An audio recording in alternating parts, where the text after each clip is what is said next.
ঢাকার গণপরিবহনে যাত্রী নিয়ে কাড়াকাড়ি, বেপরোয়া চালনা ও দূষণের চক্র ভাঙতে বড় ধরনের কাঠামোগত সংস্কারে যাচ্ছে সরকার। এই লক্ষ্যেই ৬৭১ কোটি টাকার একটি পাবলিক ট্রান্সপোর্ট ফান্ড গঠনের উদ্যোগ নেওয়া হয়েছে, যার আওতায় প্রথম ধাপে রাজধানীতে ৪০০টি বৈদ্যুতিক বাস নামানো হবে। নতুন ব্যবস্থায় বাস অপারেটরদের আয়ের ধরন বদলে যাবে। যাত্রীর সংখ্যার উপর নির্ভরশীল না থেকে তারা নির্দিষ্ট চুক্তিভিত্তিক ফি পাবেন। ভাড়া নির্ধারণ, রাজস্ব আয় এবং যাত্রী চাহিদা কম বেশির কারণে যে আর্থিক ঝুঁকি থাকে তার পুরো দায় নেবে সরকার। ফলে রাস্তায় যাত্রী ধরার প্রতিযোগিতা বন্ধ হয়ে সেবার মান ও নিরাপত্তা বাড়বে, এমনটাই আশা সংশ্লিষ্টদের।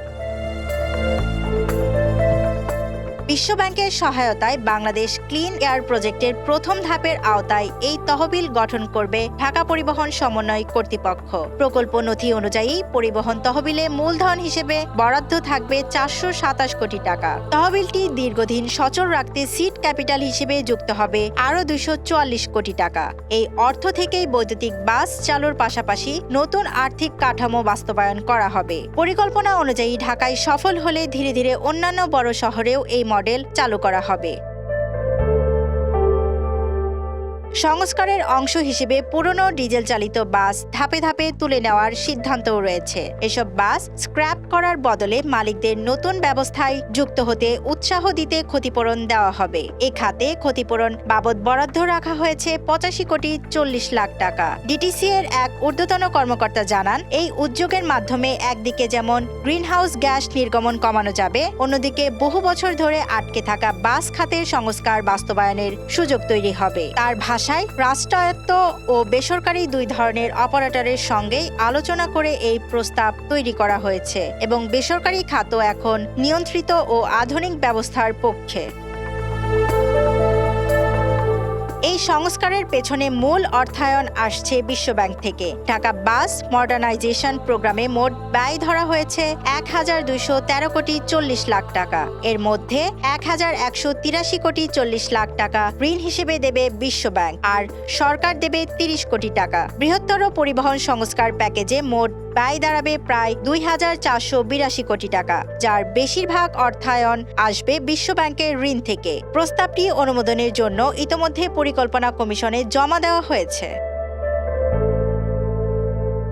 নতুন ব্যবস্থায় বাসগুলো চলবে রুট রেশনালাইজেশন প্ল্যান অনুযায়ী। ফ্রাঞ্চাইজিরা গ্রস কস্ট কন্ট্রাক্টের ভিত্তিতে বাস পরিচালনা করবে, অর্থাৎ অপারেটররা কেবল নির্ধারিত সেবা প্রদান করবে। ব্যবসায়িক লাভ লোকসানের হিসাব তাদের মাথায় রাখতে হবে না। ভাড়া ও রাজস্ব আয়ের পূর্ণ নিয়ন্ত্রণ থাকবে ডিটিসিএ এবং পাবলিক ট্রান্সপোর্ট ফান্ডের হাতে। এতে করে ব্যবসায়িক অনিশ্চয়তা কমবে এবং সেবার মান একই রকম রাখা সহজ হবে বলে মনে করা হচ্ছে। বাসের মালিকানা ও পরিচালনার দায়িত্ব আলাদা করার সিদ্ধান্ত নেওয়া হয়েছে। রাষ্ট্রায়ত্ত একটি কোম্পানি অ্যাসেটকো বাসের মালিকানা, রক্ষণাবেক্ষণ, ব্যাটারি পরিবর্তন ও ওয়ারেন্টি ব্যবস্থাপনার দায়িত্ব পালন করবে, আর অপারেটররা কেবল নির্ধারিত রুটে বাস চালাবে। এই বিভাজনের মাধ্যমে জবাবদিহি নিশ্চিত করা এবং বাসের মান বজায় রাখাই লক্ষ্য। প্রকল্পের আওতায় ঢাকায় ৩টি বৈদ্যুতিক বাস ডিপো নির্মাণ করা হবে। কাঁচপুর, গাবতলী, কল্যাণপুর, পূর্বাচল ও জোয়ার সাহারার সরকারি জমি থেকে স্থান বাছাই করে ডিপো উন্নয়ন করা হবে। ডিপো উন্নয়নে ব্যয় ধরা হয়েছে প্রায় ৭৪৯ কোটি টাকা, যার বড় অংশই আসবে বিশ্বব্যাংকের অর্থায়ন থেকে।